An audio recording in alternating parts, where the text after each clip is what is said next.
2025 թվականի նոյեմբերի 6-ին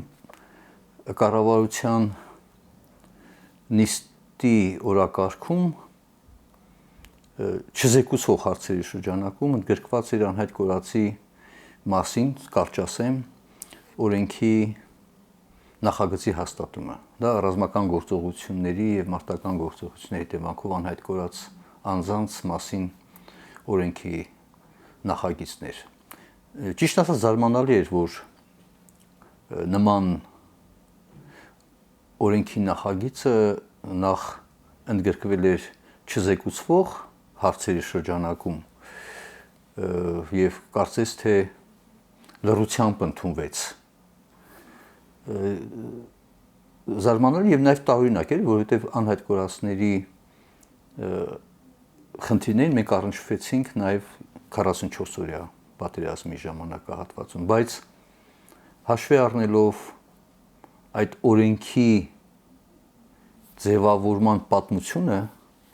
որը ես կանվանեի անհայտ կորածի մասին օրենքի ոդիսական,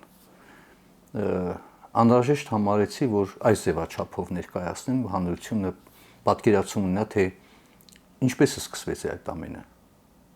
Որտեղ այդ ինստիտուցիոնալ հիշողությունը ցավոք սրտի չի ամրագրված նաև նախագծի հիմնավորումների մեջ եւ թվում էր, թե պետք է կառավարության ղեկավարը առանձին անդրադառնար դրան։ Ասեմ, որ մենք մեր կազմակերպությունը Հելսինկյան քաղաքացիական ասամբլեայի վանաձորի գրասենյակը անհայտ կորածների խնդրին եւ առնչվել եւ խնդրով զբաղվեց իր հիմնադրման սկզբից։ Ինչու, որովհետեւ այդ խնդիրներով նկատի ունեմ կոնֆլիկտից տուժածների խնդիրներով զբաղվում էր Հելսինկյան քաղաքացիական ասամբլեայի Հայաստանի կոմիտեն եւ մենք 2001 թվականից երբ որ գրանցվեցինք ինքնուրույն իրավաբանական անձ, այսպես կոչված ժառանգեցինք այդ խնդիրները եւ սկսեցինք նաեւ մենք զբաղվել։ Իդեպ դրան օգնեց միջեկեղեցական խաղաղության խորհուրդը, IKV հայտնի կազմակերպություն նիդերլանդական, որը հետո լուծարվեց եւ ուներ համագործակցության հնարավորություն եւ ադրբեջանական կազմակերպությունների եւ հայաստանյան կազմակերպությունների, իսկ դա շատ կարեւոր է երկխոսությունը հակամարտության մեջ գտնվող կողմերի միջև։ Մենք սկզբից սկսեցինք մեր ուժերով որոշակի տվյալներ հավաքագրել անհայտ կորած անձանց կորելու հանգամանքների մասին։ Այնուհետև ուսումնասիրեցինք միջազգային իրավական փաստաթղթեր, մասնավորապես Ժնևյան կոնվենցիաների, առաջին կոնվենցիայի կից արձանագրությունը, որի 31-32 հոդվածներով նախատեսվում էր, որ հակամարտության մեջ գտնվող կողմերը հակամարտության սկզբից պետք է ստեղծեն անհայտ կորածների բյուրո։ Այսինքն պետք է լինի մասնագիտացված մարմին, որը զբաղվի անհայտ կորածների գտնվելու վայրի, ճակատագրի մասին տեղեկությունների հավաքագրմամբ եւ համագործակցի հակամարտության մյուս կողմում նմանատիպ մարմնի հետ, որպեսզի փնտրեն։ Սա բացառիկ եւ բացառապես մարդասիրական խնդիր է։ Եվ ցավոք սրտի պետք է ասեմ, որ կոնֆլիկտի, տվյալ դեպքում Ղարաբաղյան կոնֆլիկտի քաղաքական կարգավորման հետ կապված հարցերը խիստ էական ազդեցություն են ունեցել անհայտ կորածների ճակատագրի եւ նրանց գտնվելու վայրի վերաբերյալ տեղեկություններ հայթայթելու, փոխանակելու եւ համագործակցության վրա։ Ի վերջո, մենք հանգեցինք այն մտքին, որ պետք է ունենալ այդ կառույցը, բայց կառույց ունենալու համար պետք է լինի օրենք։ Եվ մենք նախաձեռնեցինք այդ օրենքի նախագիծը 2003 թվականին, այսինքն 2 տարի ուսումնասիրություններից հետո նաև հրապարակումներ ենք ունեցել անհայտ կորածների վերաբերյալ ադրբեջանական գործընկերների, նկատի ունեմ Հելսինկյան քաղաքացիական ասամբլեայի ադրբեջանի կոմիտեի, նրա այդ ժամանակ գործում էր Գյանջայի գրասենյակի հետ եւ այլն, եւ այդ օրենքի նախագիծը փորձեցինք առաջ տանել։ Իդեպ ասեմ, որ երբ որ այդ օրենքի նախագիծը ուղարկեցինք այն ժամանակվա 2005-7 թվականների մասին է խոսք ազգային ժողովի տարբեր ֆրակցիաներին, միակ ֆրակցիան, պատգամավորական խումբը, որ արձագանքեց, դա Դաշնակցության ֆրակցիայից էր փորձագետը, որի հետ մենք հանդիպեցինք այդ օրենքի նախագծի շուրջը եւ փորձագետին հետարկում էր, թե ինչու է կայանում այդ օրենքի նշանակությունը։ Զարմանալի չէ, ասենք ունենք Ղարաբաղյան կոնֆլիկտի ամբողջ ժամանակահատվածի համար, ուրեմն ըստ Պաշտպանության նախարարության կողմից տրամադրած տեղեկությունները, որ մենք հարցում դիմել ենք 213 զինծառայող խաղ բնակչությանը չէինք բանարել առանձին թիվեր։ Բայց դրանցով զբաղվում էր կամ ազգային անվտանգության ծառայությունը, կամ հետո ստեղծվեց միջգերատեսչական հանձնաժողովը, բայց այն մեթոդը, որով պետք է անհայտ կորածների նույնականացման վերաբերյալ տվյալներ հավաքագրվեր, աշխատանք տարվեր հարազատների հակամարտության մյուս կողմից, այդ ամեն աշխատանքը մնում էր շատ մակերեսային։ Երբ որ հանդիպեցինք փորձագետը, երբ որ ներկայացրեցինք, որ դե գիտեք, շատ կարևոր է, որ այդպիսի մարմին լինի, որը քրեական վարույթից դուրս ուսումնասիրություն կատարի, տվյալներ հավաքագրի անհայտ կորելու հանգամանքների վերաբերյալ, որտեղ կարող էր լինել, իսկ մենք մեր ուսումնասիրությամբ արձանագրել են գոնե 1-2 դեպք, երբ որ անհայտ կորածին պետք է փնտրել ոչ թե հակառակորդի մոտ,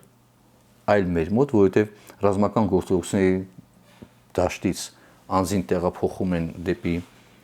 ուրեմն մեքենայով բժշկական մաս, հոսպիտալ եւ ճանապարհին անհետանում է։ Հետո մենք հետաքրքրում ենք, որ մեքենայի վարորդը եւ անձնակազմը արդեն հեռացել են Հայաստանի Հանրապետության սահմանից դուրս։ Այսինքն ինքը որպես այդպեսին անհայտ կորելու հետ կապված տվյալ անձի, այդ հրապարակումը կա մեր ուրեմն գրքույկներում, պետք էր փնտրել ոչ թե ադրբեջանական կողմը մեր մոտ։ Եվ այս առումով մենք բաժանեցինք երկու մաս։ Երբ որ խոսեցինք այդ հանգամանքների ուսումնասիրության հետ կապված, այդ փորձագետը միջև հիմա հիշում եմ, գույնը ասենց փոխեց, թե բայց ինչ հարց եք առաջ բարձրացնում։ Ինչու՞, որովհետև անհայտ կորելու հանգամանքներում շատ մեծ պատասխանատվություն ունեն նաև հրամանատարները, որոնք կարող են ոչ ճիշտ հրաման տալ կամ տեղ ունենա անձի սպանություն, որը վերագրել անհայտ կորելու հետ կամ այդ ձևի կարգավիճակ եւ մեղադրեն հակառակորդին։ Դեպ ասեմ, որ ադրբեջանական կողմը հենց այդ մոտեցումն է ցուցաբերում եւ չկար անաչառ օբյեկտիվ քննություն այդ հանգամանքների։ Ի վերջո, օրենքի այդ նախնական նախագիծը այն ժամանակ ազգային ժողովի պատգամավոր Վիկտոր Դալաքյանի կողմից ներկայացվեց ազգային ժողովի ուրեմն օրակարգի ցանկում, որոնք հերթ են դրվում։ Բայց որոշ ժամանակ անց այդ օրենքի նախագիծը հանվեց շրջանառությունից։ Մենք իհարկե չդադարեցրեցինք մեր ջատագովությունը եւ անհայտ կորածների հարազատների կողմից կազմակերպեցինք, ես նկատում եմ թե Ադրբեջանի, թե Հայաստանի եւ թե Վրաստանի, որտեղ նրանք էլ աբխազական եւ հարավօսետական կոնֆլիկտներ ունեին անհայտ կորածներ, նրանց հարազատների անունից համատեղ առանձին ճիշտ ասած նամակներով, բայց գրությունները հղեցին Եվրոպայի խորհրդի գլխավոր քարտուղարին, խնդրելով, որ հատուկ զեկուցող ուղարկի եւ անհայտ կորածների իրավիճակը հետազոտի։ Ինչու, որովհետեւ նման ուսումնասիրություն եւ Եվրոպայի խորհրդի խորհրդանական վեհաժողովի կողմից բանաձև ընդունված էր Բալկանյան թերակղզում անհայտ կորածների վերաբերյալ։ Այսինքն մենք հարավային Կովկասի տարածաշրջանում չկար։ Ուրախություն մեծ, որոշ ժամանակ անց արձագանք եղավ եւ հետո հատուկ զեկուցողը եկավ, ուսումնասիրեց եւ այդ զեկույցը ներկայացրեց Եվրոպայի խորհրդի խորհրդանական վեհաժողովին, որի զեկուցողի կետերից մեկը նշում էր, որ շատ լավ հիմք է Հելսինկյան քաղաքացիական ասամբլեայի Վանաձորի գրասենյակի կողմից օրենքի նախագիծը, որի վրա կարելի աշխատանք կատարել։ Եվ բանաձևը ընդունվեց 2007 թվականին, հայտնի բանաձև է։ Այնուհետև մենք Սկսեցինք շարունակել, աշխատել մասնավորապես միջազգային Կարմիր խաչի Երևանյան գրասենյակի աշխատակիցների հետ, փորձելով հասկանալ, թե ինչ կարելի անել։ Հասկանալ է միջազգային Կարմիր խաչի մանդատը ինքը հրապարակային չէ, նրանք լսեցին մեզ եւ ի վերջո ջատագովության արդյունքում հասանք նրան, որ 2010 թվականին արտաքին գործերի նախարարության այն ժամանակ աշխատակից էր Ձյունիկ Աղաջանյանը, հետո ինքը դեսպան էր, որի նախաձեռնությամբ ձևավորիչ այսպես տարբեր գերատեսչությունների ներկայացուցիչների կազմված աշխատանքային խումբ, որի մեջ ներգրաված են եւ մեր կազմակերպության եւ նաեւ միջազգային Կարմիր խաչի ներկայացուցիչները։ Եվ որպես հիմք ընդունեցինք միջազգային Կարմիր խաչի կողմից մշակված մոդելային օրենքան այդ գործերի վերաբերյալ, որը պետք էր ազգային, ուրեմն մեխանիզմների ձևավորմամբ, հաշվի առնել։ Մշակվեց օրենքի նախագիծը։ Դա արդեն 10-ից 12 թվականը հաշվի առեք։ Եվ օրենքի նախագիծը արդեն ներկայացվեց արդեն գերատեսչություններին, Պաշտպանության նախարարություն, Արդարադատության նախարարություն եւ այնուհետեւ քաղաքական տեսակետից նպատակահարմար չեղավ օրենքի ընդունումը։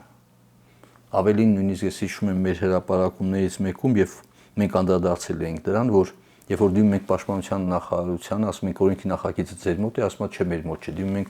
Արդարադատության նախարարության ձեր մոտ է, չէ մեր մոտ չի, եւ մենք այդպիսի վերտառությամբ նյութ էլ հրապարակեցինք, որ անհայտ կորածի մասին օրենքի նախագիծը անհայտ կորել է երկու գերատեսչությունների միջև, բայց այդ դեպքում շարունակում էր մնալ անհայտ կորածների խնդիրը, հարազատները անորոշության մեջ են եւ չկար այն մարմինը, որը պետք է զբաղվեր։ Իդեպ անհայտ կորածի հետ կորելու խնդիրների հետ առնչվեցին նաեւ 2016 թվականի ապրիլյան քարորիա պատերազմի ժամանակ, երբ որ մենք հավաքագրում ենք տեղեկություններ հարազատներից, որոնք դիմում էին եւ տեղեկություն չունեին ռազմական գործողություններին մասնակցող իրենց հարազատների գոյության մասին, եւ դա մենք ուղղորդում ենք Պաշտպանության նախարարություն, մի քանի օր հետո հնարավոր է լինում տեղեկություններ հավաքագրել։ Ինչի համար եմ սա շեշտում, որ եթե մենք ունենայինք օրենքի նախագիծ, օրենքը արդեն ընդունված եւ այդ մարմինը ձևավորված, մենք 2020 թվականի 44-օրյա պատերազմի ժամանակ արդեն կունենայինք ձևավորված ինստիտուտ եւ հարազատները կիմանային թե ում դիմեն եւ այդ մարմինը պրոֆեսիոնալ կաշխատեր եւ կունենար նաեւ ձևավորված երկխոսություն հակամարտության, որտեղ մյուս կողմը կոնֆլիկտը լուծված չէր, չէ՞ վերջին հաշվով։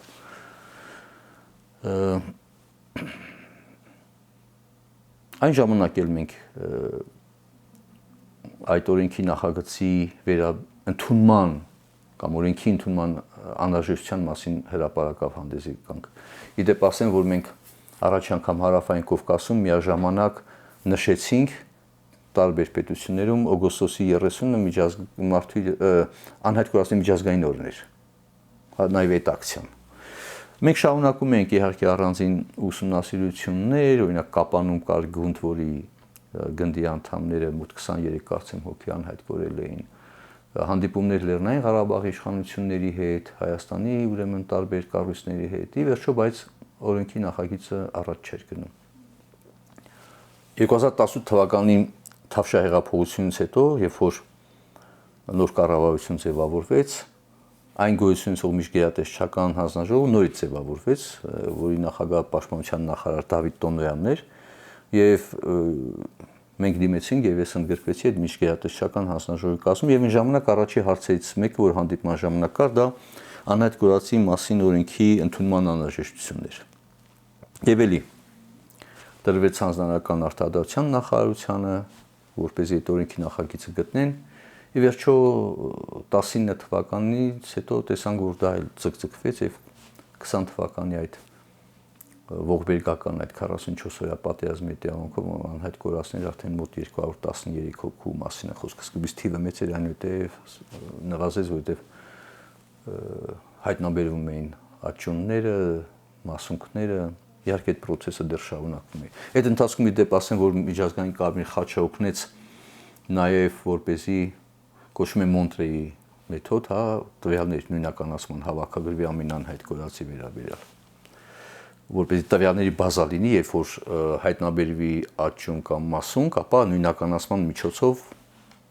ուրեմն հստակեցվի մարդու ճակատագիրը։ Եվ 44-օրյա պատերազմից հետո Արտադրության նախարարությունում եղավ մեր հերթական հանդիպում, ինչու, որովհետև մարդու իրավունքների պաշտպանության ռազմավարությամբ մեր առաջարկության, որ ընդունել անհայտ կորածի մասին օրենքը ներառվեց եւ այդ ուղղությամբ շարունակվեց։ Այսինքն ես ուզում եմ ասել, որ պատկերացրեք 2005 թվականից օրենքի ընդունման ջատագովությունը ինչ պատմություն է ունեցել, ինչ ճակատագրի է արժանացել։ Եվ շատ մեծ իհարկե կարևոր է որ նախ ռազմավարության մեջ մարդու իրավունքների պաշտպանության ռազմավարության մեջ ընդգրկվեց, այնուհետև նաև ավելի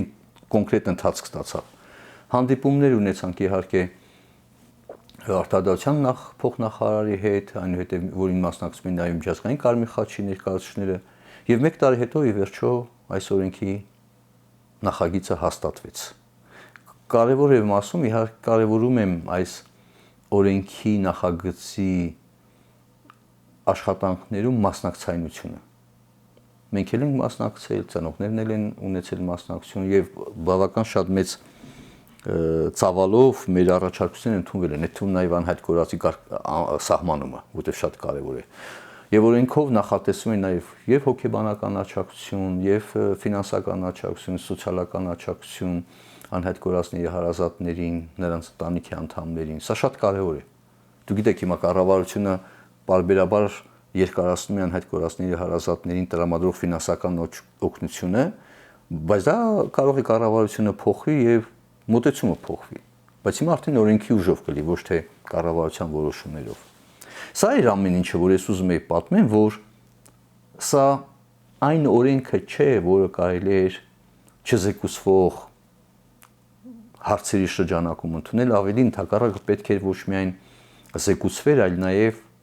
ներկայացվեր այս օրենքի ընդունման անհրաժեշտությունը, եւ որ շատերը, սա պետք է ասեմ, խոսում են անհայտ կորածների խնդիրների մասին, մարդիկ, որոնք ժամանակին ունեցել են լիազորություններ այս հարցը առաջ տանել եւ չեն արել ու հիմա են խոսում։ Okay, լավ է, որ խոսում են, բայց ինչու՞ չէիք այն ժամանակ մարդու իրավունքների պաշտպաններ կային, արտադրության նախարարներ կային, քաղաքական պատասխանատուներ կային։ Եվ զարմանալի է, որ ներկայաշխանությունն էլ չի արժանվույն, ճիշտ է, քաղաքական կամքը դրսևորեց ընդունեց, բայց նրա նույնիսկ մտածում եմ, որ ինքը կարող է սա համարել իր կարևորագույն ձեռքբերումներից մեկը, երբ որ քաղաքական կամք է դրսևորել տարիներ շարունակ, առնվազն 20 տարի գզրոցներում գտնվող, օրակարգում գտնվող հարցը ի վերջո լուծում ստացավ օրենքի մակարդակով։ Մենք ունենք իհարկե մի առաջարկություն, սա ասեմ, դա վերաբերվում է լիազոր մարմնին։ Կառավարությունը առաջարկում է նախագծով, որպեսզի լիազոր մարմին որպես այդպեսին հանդես գա ազգային անվտանգության ծառայությունը։ Մենք գտնում ենք, որ այնուամենայնիվ այդպիսի կամ պետք է լիներ առանձին բյուրո, որը օմբուդսմենի կամ մարդու իրավունքների պաշտպանի ստատուսով կարգավիճակով լինի եւ դա հաստատվի ազգային ժողովի կողմից, բայց երևի թե ֆինանսական կամ այլ նկատառումներից ելնելով որոշեցին, որ չէ, գոյություն ունեցող պետական մարմին լրացուցիչ լիազորություն տրվի։ Բայց այդ դեպքում մենք այնուամենայնիվ կարծում ենք եւ հիմա էլ գտնում ենք, որ այդ որպես այդպեսի կարող է լինել գլխավոր դատախազությունը, որտեղ գլխավոր դատախազության միջազգային համագործակցության շրջանակը շատ ավելի լայն է, քան ազգային անվտանգության ծառայության։ Կարող է ազգային անվտանգության ծառայությունը որպես իրավապահ մարմին որոշակի հարցերով կոնկրետ հետաքննություններ իրականացնի, այո, դա անվիճելի է իր կարողությունների առումով, բայց ընդհանրապես անհայտ կորածների խնդիրը շատ ավելի կոմպլեքս է։ Օրինակ հոգեբանական աջակցության առումով, ֆինանսական, սոցիալական աջակցության ուրեմն առումով, հա, ազգային անվտանգության ծառայությունը չունի այդ կարողությունները եւ այդ ինստիտուցիոնալ բնույթը։ Գլխավոր դատախազությունը կարող է այդպիսի ստորաբաժանումներ ստեղծել եւ այս հարցը դեռևս մնում է օրակարգում։ Ինչևէ, եւ եթե օրենքի նախագիծը այսպես գնա ազգային ժողով, մենք կարծում ենք դեռևս պետք է նաև քննարկումներ, հանրային լսումներ կազմակերպել այս առաջարկությունները քննարկելու, որովհետև գործադիրի կողմից արվել է այն, ինչքան արվել է։ Նույնիսկ կրկնում եմ, մենք միանշանակ ողջունում ենք օրենքի նախագծի հաստատումը, բայց եւ թե լիներ մասնակցայնության շատ ավելի բարձր եւ բովանդակային մակարդակ, ապա երևի թե եւ նշանակությունը կարժևորվեր կառավարության նիստում եւ որոշակի նաեւ կնճռոտ հարցերին լուծումները կլինեն ավելի կոնկրետ։ Մենք շատ ենք կարևորում այս օրենքի նախագծի եւ ընդհանրապես օրենքի ընդունումը, որը երևի թե առաջիկայում ազգային ժողովի օրակարգում կներառվի, բայց միաժամանակ շատ ավելի կարևորում ենք օրենքով սահմանված գործառույթների պատշաճ իրականացումը, որովհետև մի կարևոր հանգամանք էլ ասեմ, եթե նախագծի ամենասկզբնական տարբերակում միայն նախատեսված չէր հաշվի առնված խաղաղապահական առաջ պատերազմի ժամանակ անհայտ կորածներին, ապա հիմա հաշվի առնվում է 1991 թվականից, այսինքն անկախությունից մինչև ամբողջ ժամանակահատվածում անհայտ կորածների բոլոր անհայտ կորածների ուրեմն վերաբերում եւ նրանց ընտանիքներին։ Դա նշանակում է ինչ, որ 30 տարվա 34 տարվա այդ ընթացքում, որտեղ զինադադարից հետո 1994 թվականի մայիսի 12-ից հետո էլի եղել են անհայտ կորածներ, հատուկ են, բայց եղել են։ Սրանց վերաբերյալ բոլոր տվյալները պետք է հավաքագրի նույնականացման։ Ավելին, նաև զինված ուժերում պետք է նույնականացման համապատասխան մեխանիզմներ մշակվի։ Այսինքն զինծառայողը արդեն նույնականացման տվյալներ պետք է ունենա, որպեսզի ռազմական հնարավոր գործողությունների կամ մարտական գործողությունների ժամանակ արդեն նրա վերաբերյալ տվյալները հավաքագրված լինեն։ Այսինքն սա ինստիտուցիոնալ բավական շատ մեծ ծավալ է։ Պետք է լինի, այո, DNT-ի անալիզի լաբորատոր, ուրեմն հագեցվածություն, ինչու՞մ որովհետև դա հիմա ով է կատարում, դա քննչական մարմիններն են DNT-ի անալիզի եզրակացության ծանոթացնում հարազատին, որը քննիչի հենց յուրահատուկ կամ նրան բնորոշ չի եւ ինքը չէ, որ այդ աշխատանքը պետք է կատարի։ Եվ ավարտեմ, որ անհայտ կորածի խնդիրները եւ նրանց հարազատների խնդիրները հատկապես դա առանձնահատուկ բովանդակություն է։ Դա նույնիսկ հոգեբանները ունեն այդպիսի որակում, որը անվանվում է անորոշ կորուստ։ Այսինքն ի տարբերություն զոհվածի, որը հստակ կորուստը որոշակի է, անհայտ կորածի պարագայում դա որակվում է անորոշ կորուստ, որը հյուծիչ է, որը շարունակական ուրեմն այդ անորոշության մեջ ինքը հոգեբանական ուրեմն ծանր ապրումների մեջ են գտնում եւ դա նույնիսկ ՄԱԿ-ի չափանիշներով որակվում է որպես արժանապատվություն նվաստացնող վերաբերմունք, որովհետեւ մարդը անդադ գտնում է այդ անորոշության մեջ, տառապանքի մեջ։ Ի վերջո շատ կարևոր քայլ է կատարվել։ Մնում է իրապես բացի